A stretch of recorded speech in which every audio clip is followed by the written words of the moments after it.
Shalom semuanya. Sekarang Angel akan menyatakan tentang kesaksian Angel, tentang apa yang Tuhan izinkan dibukakan, diperlihatkan saat Angel bersekutu dengan Tuhan, bergumul di dalam jam doa.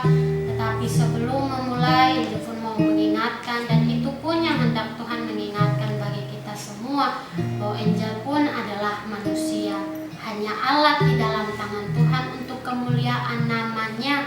Dan itu pun mengajarkan bagi kita semua, seperti yang pengkhotbah mengatakan, nasib semua orang sama, yang pada akhirnya pasti harus ada pertanggungan jawab di hadapan Tuhan.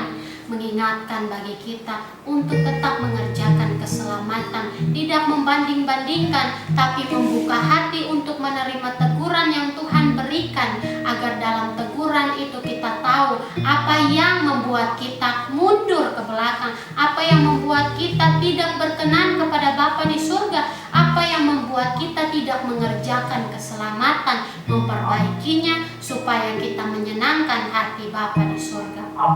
Puji Tuhan untuk apa yang Tuhan bukakan hari ini bagi Angel. Apa yang Tuhan bukakan adalah tentang hari penghakiman, di mana semua manusia dibawa di hadapan tahta Allah Bapa yang ada di surga untuk dihakiminya menurut apa yang adil dan benar, bukan dalam ukuran duniawi, tetapi dalam apa yang telah ditetapkan Bapa surgawi. Dan apa yang diperlihatkan, yang Tuhan izinkan dibukakan, bahwa pada saat hari penghakiman begitu banyak manusia ada di hadapan Bapa, tidak ada yang terkecuali.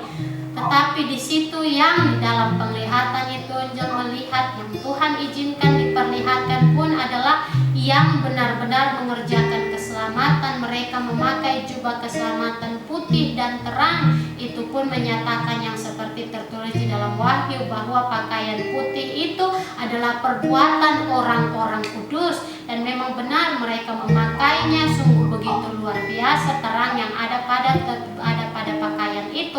Tetapi pakaian itu bukan dengan megahnya, mewahnya seperti gaya duniawi, hanya sederhana seperti itu saja, tetapi menyatakan kemuliaan Tuhan di dalamnya.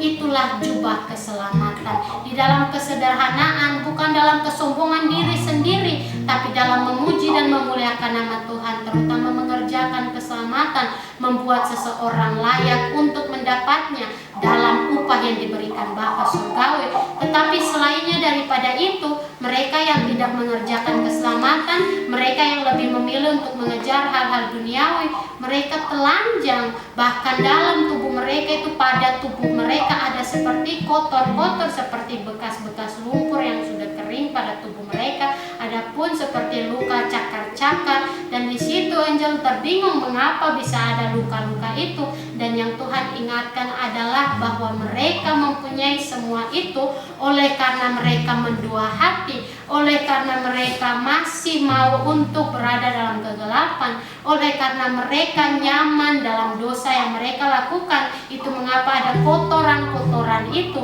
yang membuat mereka seumpama bermain-main di dalam kubangan, yang membuat mereka terus-menerus berdosa, yang membuat mereka terus-menerus berbuat apa yang tidak berkenan di mata Bapa di surga. Dan cakar-cakar itu adalah iblis yang membuat mereka sengsara. Walaupun tubuh fisik kedagingan mereka bersenang-senang, bersukaria, tapi jiwa mereka semakin menderita, oleh karena mereka semakin jauh daripadaku, oleh karena mereka semakin mau mendekat kepada dunia dan memutuskan hubungan daripadaku, padahal mereka tidak tahu bahwa makanan rohani firman pula yang mengenyangkan jiwa mereka, yang membawa jiwa mereka untuk tetap bertumbuh maju sesuai kehendak-Mu.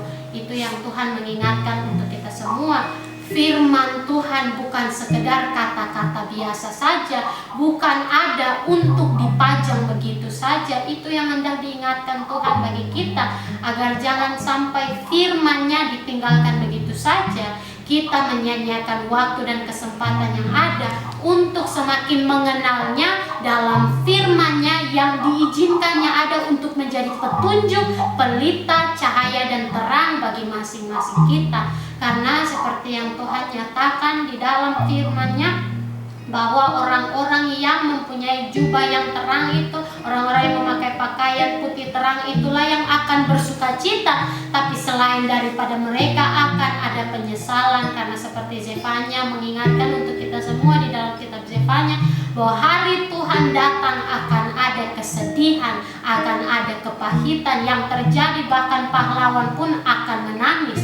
Itulah yang terjadi bagi mereka yang tidak dipilih untuk diselamatkan. Tetapi yang Tuhan nyatakan ini adalah penghakiman, tidak akan ada kesempatan kedua. Itulah mengapa Tuhan mengingatkan untuk kita semua tentang tubuh dan jiwa, bahwa jiwa kitalah yang akan diselamatkan atau dibinasakan. Tubuh fisik kita semua akan kembali menjadi debu. Itu mengapa jiwalah yang penting, karena di mata Bapa surgawi jiwalah yang lebih berkenan kepadanya. Karena dalam jiwa kita bertumbuh, berarti kita semakin beriman, kita semakin belajar untuk tulus, taat, setia melakukan kehendak-Nya. Mengapa demikian? Karena kita tidak melihat jiwa kita sendiri. Itulah mengapa diajarkan kepada kita percaya sekalipun tidak melihat, namun percaya karena kuasa Tuhan ada menolong kita selalu tepat pada waktunya. Itu yang diingatkan untuk kita semua. Jangan sampai dalam waktu dan kesempatan yang masih ada saat ini, jubah keselamatan yang telah dianugerahkan bagi masing-masing kita saat kita menerima Yesus Kristus sebagai Tuhan dan Juru Selamat kita, dikotori oleh apa dosa yang tidak berkenan kepada Bapa di surga, oleh apa yang iblis tawarkan bagi masing-masing kita supaya kita jatuh dalam perangkapnya. Karena ingat, jubah keselamatan itu terang, putih, bersih. Jika ada satu titik yang hitam pun pasti akan sangat kelihatan, apalagi di mata Tuhan yang memperhatikan sampai kedalaman jiwa kita. Itulah yang diingatkan untuk kita semua dalam apa yang Tuhan perlihatkan itu. Bahkan Tuhan perlihatkan pun untuk orang-orang yang telanjang itu, mereka berdiri bukan terpisah tetapi bersama, tercampur. Itu untuk mengingatkan bahwa dari banyaknya manusia itu ada daripada mereka yang mau untuk menolak kasih karunia Bapa yang begitu bermurah hati, yang begitu luar biasa, hendak menyelamatkan mereka, tapi merekalah yang menolaknya. Itulah mengapa Tuhan menyatakan bahwa bagi mereka yang telanjang itu tidak akan pernah bisa untuk bisa mencabut jubah keselamatan yang ada pada orang-orang kudus. Dan itulah yang Tuhan ingatkan, karena masing-masing orang bertanggung jawab atas dirinya sendiri. Tidak bisa orang lain bantu kerjakan keselamatan untuk orang lain, baru orang lain itu bisa langsung masuk surga enak-enak saja. Tidak seperti itu tidak adil. Itu yang Tuhan mengingatkan untuk kita semua. Bahkan sampai anak kecil pun masing-masing orang bertanggung jawab atas dirinya sendiri, karena semua telah tahu tentang firman Tuhan. Karena seperti yang firman di dalam Yakobus menyatakan, bagi orang yang sudah tahu apa yang baik dan benar, apa yang seharusnya dilakukan tapi tidak melakukannya, maka dia berdosa, maka dia layak untuk dihukum, dia layak untuk menerima murka Allah. Kenapa? Karena lebih memilih untuk menjauh daripada Tuhan daripada menerima firman-Nya, kasih-Nya, kemurahan hati-Nya. Itu yang diingatkan bagi masing-masing kita di dalam apa yang Tuhan bukakan untuk kita hari ini, supaya kita pun belajar untuk tetap menjaga jubah keselamatan kita. Dalam itu pun Tuhan memberikan kepada kita sebuah perbandingan dalam apa yang Tuhan izinkan diperlihatkan antara orang-orang kudus dan orang-orang yang tidak melakukan apa yang Bapa surgawi kehendaki, bahwa mereka yang telanjang itu, yang kotor, yang ada cakar-cakar di tubuh mereka pun berbanding dengan orang-orang kudus yang tubuh mereka bersih, memakai jubah itu, jubah keselamatan itu mengajarkan tentang perbandingannya orang-orang yang tidak melakukan kehendak Bapa surgawi. Di dalam mereka masih ada waktu dan kesempatan dalam dunia, saat sebelum waktu Tuhan datang kembali ke dunia untuk yang kedua kali. Di situ mereka berpesta pora, mereka bersenang-senang dalam hal-hal kedagingan, dalam hal-hal duniawi yang membuat mereka, tubuh fisik mereka bersenang-senang, tetapi jiwa mereka semakin lama semakin menderita. berbanding dengan orang-orang kudus yang dimana sekalipun tubuh fisik mereka seperti menderita, sengsara, melalui ejekan, cemooh, bahkan penganiayaan, tapi jiwa mereka bertumbuh dengan luar biasa, diperbaharui dalam baptisan Roh Kudus yang semakin menguduskan dan menyempurnakan mereka untuk menjadi anak-anak Allah yang layak menjadi ahli waris kerajaan surga. Itulah yang mengingatkan bagi kita, apakah kita layak, apakah jubah keselamatan itu masih ada pada kita, apakah masih terang ataukah tidak, masih bersih ataukah tidak. Tuhan bukan mengajarkan kepada kita supaya melihat, memaksakan mata rohani kita pun terbuka supaya kita tahu, bukan itu. Tapi dalam firman-Nya kita baca, kita renungkan, pribadi bersekutu dengan Tuhan, maka kita akan tahu apa yang tidak berkenan kepadanya, untuk kita tidak lagi melakukannya, supaya kita berjalan sesuai kehendak-Nya. Itulah yang diingatkan untuk kita semua. Karena bagi yang telanjang, Tuhan perlihatkan bagi mereka sangat merasa malu terhadap diri sendiri, karena mereka menyadari ketelanjangan mereka menyadari kekotoran mereka, apa yang terjadi bagi diri mereka sendiri, bahwa mereka tidak akan pernah punya kesempatan untuk kembali mengerjakan keselamatan. Mereka tidak akan pernah punya kesempatan kedua.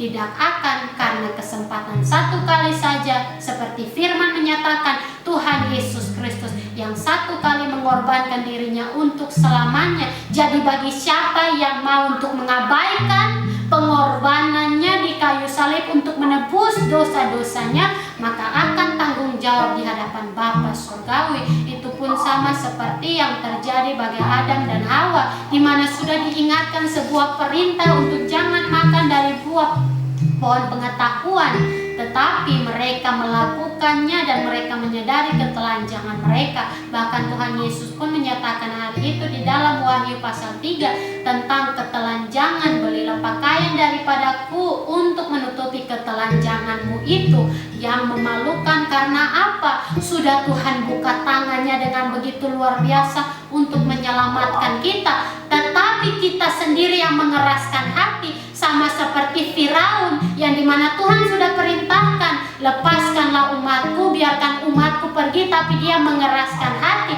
untuk menahan umatmu, untuk menahan umat Israel yang telah dipilih Allah, dan mendatangkan tulah-tulah kebinasaan bagi dirinya dan bangsanya sendiri. Dan itu yang diingatkan bagi kita, dan apa yang Tuhan firmankan terakhir dalam apa yang Tuhan bukakan, bahwa bagi mereka yang telanjang itu yang berada di hadapan tahta Bapa surgawi sudah terlambat, oleh karena mereka yang sudah mendengarkan peringatanku di dalam firmanku tapi tidak mau mendengarkannya, maka merekalah yang layak untuk masuk dalam penghukuman, dalam murka Allah yang begitu luar biasa mengerikan itu. Itu yang Tuhan mengingatkan untuk kita semua, supaya jangan kita mau untuk masuk di dalam kubangan dosa yang hanya membuat kita menodai jubah keselamatan yang begitu luar biasa bagi masing-masing kehidupan kita. Ini bukan membicarakan tentang kehidupan sekarang ini, tetapi tentang apa yang akan terjadi nanti sesudah kehidupan ini. Apakah kita akan terus-menerus berada dalam penyiksaan ke dalam kebinasaan, ataukah kita mau menerima kasih karunia Bapa surgawi untuk mengerjakan keselamatan dengan tulus, taat, dan setia, percaya sekalipun tidak melihat, karena belajar untuk berharap di dalam kuasa Tuhan pasti terjadi tepat pada waktunya. Dan itu yang diingatkan untuk kita semua. Jubah keselamatan didapatkan tidak gampang, dan itu yang Tuhan mengingatkan untuk kita semua. Mengapa demikian? Oleh karena jubah keselamatan yang asli itu adalah mereka yang benar-benar setia mempertahankannya. Jika terus-menerus dinodai oleh dosa, maka seperti yang Tuhan telah firmankan dalam apa yang dinyatakannya kepada jemaat-jemaat, jikalau tidak bertobat, maka aku akan mencabut tempatmu dari kaki Dian, akan mencabut tempatmu. Itu yang Tuhan mengingatkan untuk kita semua. Jagalah apa yang ada padamu, setia itu Tuhan mau bertambah lagi, supaya kita masing-masing tetap mengerjakan keselamatan, layak untuk disebut anak-anak Allah, layak dalam seperti yang telah Tuhan Yesus Kristus ajarkan. Dan itu pun yang Tuhan mengingatkan saat dalam pergumulan, bahwa bahwa ingat, banyak yang dipanggil tapi sedikit yang dipilih. Dalam perumpamaan yang Tuhan Yesus menyatakan hal itu adalah tentang seorang raja yang mengadakan acara kawin untuk anaknya. Dan ingat bahwa saat itu raja sudah mengundang orang-orang yang di jalanan, tapi bagi mereka yang tidak mengenakan baju pesta diseret untuk dihukum. Baju pesta yang Tuhan ajarkan bukanlah untuk pesta pora dunia kedagingan, tapi dalam pesta perkawinan anak domba yang kudus, yang putih bersih, menyatakan tentang kemuliaan Allah yang maha kuasa, hidup kekal sampai selama-lamanya. Maka kiranya lewat kesaksian ini bukan memaniskan telinga kita bahwa Tuhan memberkati, Tuhan jaga, tidak apa-apa, tapi mengingatkan bagi kita waktunya sudah dekat. Jangan bermain-main, karena tidak akan ada kesempatan kedua. Bagi yang telanjang pada akhirnya akan terlambat. Saat kita berjalan tanpa baju pasti pun ada malu. Itu yang Tuhan mengingatkan untuk kita semua, apalagi di hadapan Bapa Surgawi yang melihat sampai keinginan, sampai kedalaman hati masing-masing kita. Itulah yang Tuhan ingatkan. Kiranya dalam kesaksian ini kita masing-masing merenung kebaikan Tuhan, seperti yang Samuel telah perintahkan pun, bahwa ingatlah, tetap setia, perhatikanlah tentang kebesaran yang Allah lakukan di antaramu, bahwa seperti yang Tuhan telah mengingatkan bagi kita, bertobatlah karena Allah mengasihimu, bertobatlah karena kasih karunia-Nya terbuka bagimu, bertobatlah karena tidak akan ada kesempatan kedua, bertobatlah sebelum murka Allah datang, sebelum terlambat. Itu yang hendak Tuhan mengingatkan untuk kita semua di dalam kesaksian hari ini. Kiranya Tuhan Yesus memberkati kita sampai waktu Tuhan Yesus datang kembali ke dunia untuk yang kedua kali. Amin.